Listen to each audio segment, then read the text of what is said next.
اعوذ باللہ من الشیطان الرجیم بسم اللہ الرحمن الرحیم۔ پیارے عزیز طلباء و طالبات، السلام علیکم ورحمۃ اللہ وبرکاتہ۔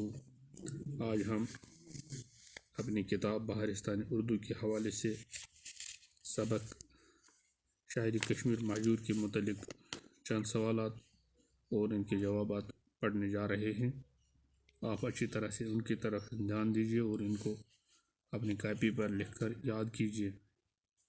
سوال نمبر 1 ہے، مہجور کا پورا نام کیا تھا؟ ہم نے کتاب میں پڑھا ہے پہلی سطر پر شاعری کشمیر مہجور کا پورا نام پیرزادہ غلام احمد تھا۔ دوسرا سوال ہے، مہجور کہاں پیدا ہوئے؟ اس سوال کو بھی اس کا جواب ہم نے پڑھا ہے مہجور متری گام ضلع پلوامہ میں 11 اگست 1887 عیسوی کو پیدا ہوئی ہے۔ دوبارہ میں یہ سوال پڑھوں گا، مہجور متری گام ضلع پلوامہ میں 11 اگست 1887 عیسوی کو پیدا ہوئی۔ مہجور نے ابتدائی تعلیم، یہ تیسرا سوال ہے، مہجور نے ابتدائی تعلیم کہاں حاصل کی؟ اس سوال کا جواب ہے، مہجور نے ابتدائی تعلیم اپنے گھر میں ہی حاصل کی۔ مہجور نے ابتدائی تعلیم اپنے گھر میں ہی حاصل کی۔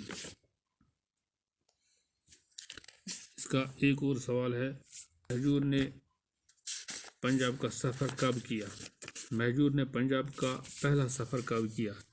اس سوال کا جواب ہے جو ہم نے پڑھا ہے اپنی کتاب میں، اور اس کتاب میں لکھا ہوا بھی ہے، مہجور نے پہلی بار 1905 عیسوی میں پنجاب کا سفر کیا۔ مہجور نے پہلی بار 1905 عیسوی میں پنجاب کا سفر کیا۔ مہجور نے شعرگوئی کا باقاعدہ آغاز کب کیا؟ مہجور نے شعرگوئی کا آغاز کب کیا؟ مہجور نے پنجاب کے سفر کے دوران شعرگوئی کا باقاعدہ آغاز کیا۔ تو آج ہم یہ 4 سوال پڑھیں گے، آپ ان کو یاد رکھیں گے۔ دوسرے سبق میں ہم انشاءاللہ آگے بڑھنے کی کوشش کریں گے۔